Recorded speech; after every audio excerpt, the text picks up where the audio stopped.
Let me ask you a question. What's more important to you? Nailing the aesthetic and not making progress, or making progress on your goals and getting where you want to go, but having it kind of be a mess along the way? Yesterday, I was at a networking meeting, and I got to meet with this guy named Steve.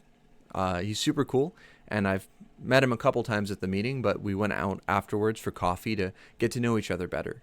And in doing so, I realized that he's really kind of in the lane that I'm looking to move in life. He's running a business, he's balancing family and business and faith. Everything he's doing is something that I look up to. We were getting to know each other, and I started telling him about all of my plans and the things that I want to do, the books that I want to write, the business that I want to build, and the YouTube content that I want to do. I've got folders and folders of content, ideas, and YouTube videos and things I want to talk about.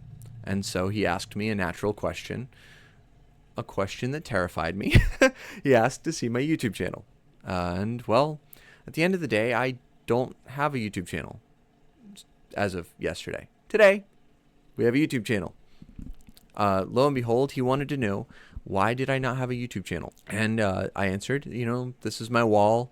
I'm turning into a content studio and it's not ready yet. And he asked me, believe it or not, he wanted to know, is it possible to have YouTube videos without having a perfect environment to shoot them in? Well, yeah. So why don't you have any YouTube videos? It was just all little silly stuff that I could overcome really easily. And at the end of the day, I didn't have an excuse to not have a YouTube channel. So he challenged me. He said, tomorrow, upload your first video. I was like, well, what do I talk about? I've got this other idea that I want to use. And he goes, well, just talk about this, that you're making a YouTube video and overcoming the fact that you haven't been moving. So here we are. Back on the faith element, we were talking about Jesus and how Jesus promoted and preaches a faith of lived experience. In fact, so much so that in Matthew 7:24 through 26, I believe, Jesus said that a wise man is a man who hears his words and does them. He's like a man who builds his house on the rocks. And the winds come and the rains blow and the floods come and they beat against his house, but ultimately his house is strong because it's built on the foundation of the teachings of Christ. But a foolish man is like the other guy, except instead of doing the words of Christ and doing the teachings of Christ, he doesn't. And so he's building his house on the sand, no reality to ground his life on. And so when the chaos of life shows up in the metaphor of this storm, his house is destroyed.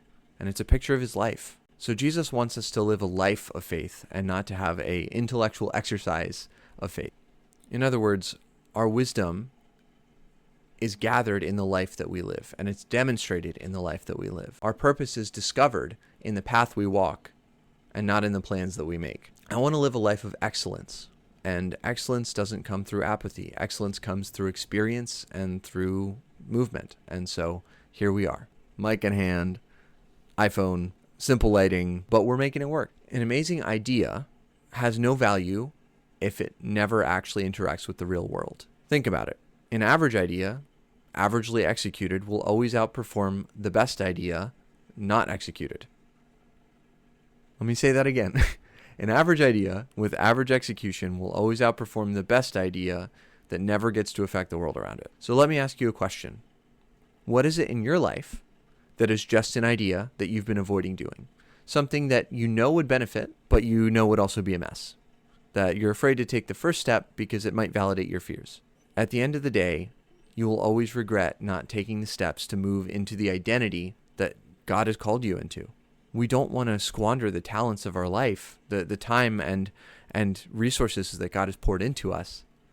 We want to use them and live a real life that affects the world around us. For me, that's recording this video, learning how to edit, editing the video while learning how to edit, and then publishing the video. I don't know where I'm going to be in a month. Who knows how many videos I'll have up, but once I have this done, I'll have a lot more momentum moving in that direction. And that is what I'm looking for. For you, in your life, what does that movement look like? What is something that you can do today that will drastically change your life for the better simply because you started? I'd love to hear in the comments. Maybe something that I've inspired you to start today. Is this video perfect? Absolutely not. Is the progress swift? We will have to see. Will my studio ever be complete? Probably not. At the end of the day, perfection is not something that we truly attain. Ultimately, we're moving into something that is better every single day as long as we're focused on it. So there's always room for growth, and my studio will always change. We don't know what's going to happen tomorrow. We don't want to base our identity on a completion, but rather on the journey itself. For so long, I've spent my time planning and preparing for a future I have not been creating. I've been thinking and writing and coming up with all these great ideas, but not actually walking into those ideas. That changes today. We are walking into the new me, the new Tom. Next time you see me, I'll probably have another YouTube video up. I will have a better understanding of editing. I'll have a better understanding of what I want to do with my channel. This wall will probably be painted. I pulled all the wallpaper down and primed it, but I still need to fix all the cracks. And once I fix all the cracks, then I can paint it again, and then we'll have something more usable. But at the end of the day, the environment is not as important as the journey. In a few minutes, I will be passing things off to future Tom, who is going to learn how to edit, which is terrifying. Future Tom is quaking in his boots as of right now. And I look forward to seeing what I learn as I go to edit this video, as I learn the whole video making process. This presenting thing is actually a lot easier for me given my background in theater and performing, but the editing is totally new to me. So I'm excited to see what happens there. I'm also excited to learn through the process and grow as a businessman, as a believer, and also as a presenter through making YouTube videos. I'm really excited to see progress uninhibited by perfection. If you were edified by the video at all, I would love a like or subscribe.